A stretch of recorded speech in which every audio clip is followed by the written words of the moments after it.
মৃত্যু ভয় পাচ্ছিলেন ডোনাল্ড ট্রাম্প। কয়দিন আগে সেই কথাই সাংবাদিকদের কাছে স্বীকার করেছিলেন নিজেই। এবার সেই ভয়কে আরো বাড়িয়ে দিল ইরান।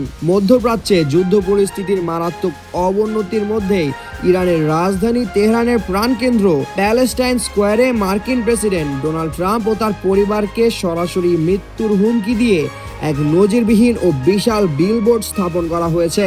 নগদ নিয়ে এলো হার না মানা হার অফার। সর্বনিম্ন 10,000 টাকা রেমিটেন্স নগদে পাঠালে থাকছে স্বর্ণের হার জেতার সুযোগ। উন্মোচিত এই মুরালে দেখা যাচ্ছে হোয়াইট হাউসের পটভূমিতে মার্কিন পতাকায় মোড়ানো কয়েকটি কফিনের উপর ট্রাম্পের পাশাপাশি তার স্ত্রী মেলেনিয়া এবং 5 সন্তান Ivanka, Barron, Tiffany, Donald junior ও এরিকের ছবি সাজানো। রক্তের বদলে রক্ত স্লোগান সংবলিত এই বিলবোর্ডকে ট্রাম্পের উপর ইরানের সবচেয়ে ব্যক্তিগত ও নজিরবিহীন আক্রমণ হিসেবে দেখছেন ভূ রাজনৈতিক বিশ্লেষকরা।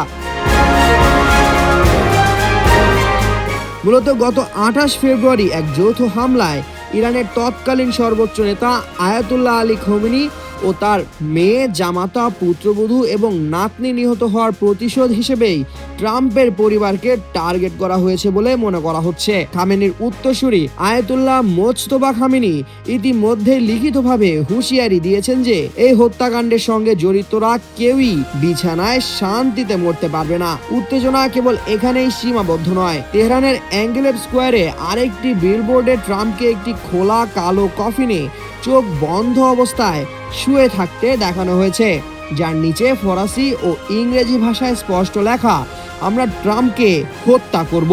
এমনকি সম্প্রতি 71 বছর বয়সে মারা যাওয়া শীর্ষ মার্কিন রিপাবলিকান সেনেটর লিন্ডসে গ্রাহামের নাম উল্লেখ করে পরবর্তী কে লেখা আরেকটি বিলবোর্ডও তেহরানের রাস্তায় দেখা গেছে।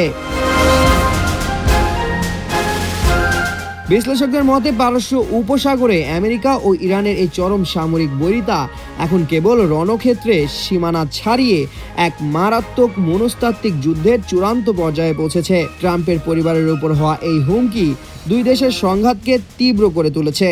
যদিও ট্রাম্প ইতিমধ্যেই কড়া হুঁশিয়ারি দিয়েছেন যে তাকে বা তার পরিবারকে হত্যার যে কোনো অপচেষ্টার বিরুদ্ধে ওয়াশিংটন অত্যন্ত কঠোর ও বিধ্বংসী সামরিক জবাব দেবে।